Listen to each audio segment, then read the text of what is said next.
За засгийн газрын үйл ажиллагааны хөтөлбөрийн 25 оны гүйцэтгэлийн тайланг 16 гишүүн танхимд хилцээ сууж байна. Сайд нар нь байхгүй, сайд нар нь хариулах ёсгүй гэсэн. Тэгээд нөгөө нэг хоногтой ерөнхий сайд манч байхгүй. Та одоо энд ийм одоо үйл ажиллагааныхаа тайланг бид нар хилцгээд байгаа байхгүй юу? Нэг юм инээдтэй юм шиг, шоглоомтой юм шиг энэ хувь тавилан байна энэ ардын намынханд. Энэ үйл ажиллагааны тайланг хилцэх үед заавал нэг засгийн газар нь огцорцсон байдаг. Өнгөрсөн жил үндсэн чиглэл баталж хагаад мөн л засгийн газар нь огцорч ирсэн. 26 оны улсын төсвийг баталж хагаад мөн л засаг нь огцорцсон байсан. Нэг ийм шоглоом яваад байгаа байхгүй. Гэтэл хараа гол юм чинь энэ дундаж наслалт буурсан байна. Нас уралт ихссэн байна. Нялхсан эндэгдэл ихссэн байна. Дээрээс нь төрөлт багассан. Нийгмийн эрүүл мэндийн тусламж үйлчилгээ үзүүлэх нь буурсан. 25 онд 2 дид төв нийгмийн эрүүл мэндийн тусламж үйлчилгээ үзүүлэх 2 дид төв 8 нийгмийн эрүүл мэндийн төв байгуулна гэсэн төсөв мөнгө байхгүйгээд орхисон байна. Дээрээс нь шинжилгээ ухааны технологийн үйл ажиллагааны зардлыг сая төсвийн тодтоглоор 51% хүргээд бүр 53.1% хүргээд татцсан байгаа байхгүй юу? Ийм дампуу болчихсон. Тэгэд одоо өчнөө олон төсөл хөтөлбөр хэрэгжүүлээд байдаг хөдөөгөр залуу малчид байхгүй болцсон. Ард түмэн нь ядуурцсан.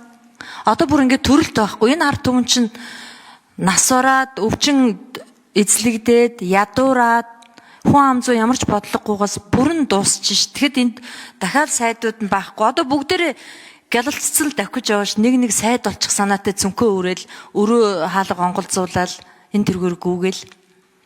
Дандаа нэг юм чухал юм хилцэж явах үед ийм байх юм а. Тэгээ одоо эндээс асуух гэхээр хариуцлага хүлээх хүн байхгүй болохоор төрийн нарийн бичгийн дарганараас асуугаад одоо яах вэ? Одоо яаж төрөлтийг ихсэх үү гэж асуулт байна биш. Яагаад энэ нас оролт энэ нялхсан эндэгдэл ихсээд байгаа юм? Энд дэр чи хариуцлага хүлээх ёстой шин. Ямар ч хариуцлага байхгүй.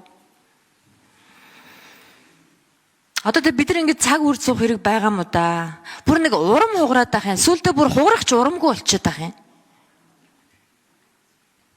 Энд үгийг л хэлье гэж бодсон. Бүгдээрээ сайд болно гэж гүйлдээл энэгээр нүд ам нь эргэлдээл гялалзаал хүлэнч хурдан болчих юм. Нэг хоногтой ерөнхий сайдыг дуудаж авчрах юм уу дарга? Дуудах ёстой тий? Гүү юм уу? 10 зургуулаа энд суугаад байгаа юм уу?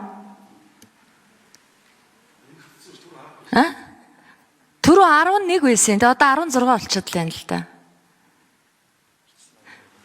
Тэгээ засгийн газраа огцруулах болохоор бөөнөр гүүж орж ирээд юугаа эрцээ бүрдүүлэх гялс огцруулчихна.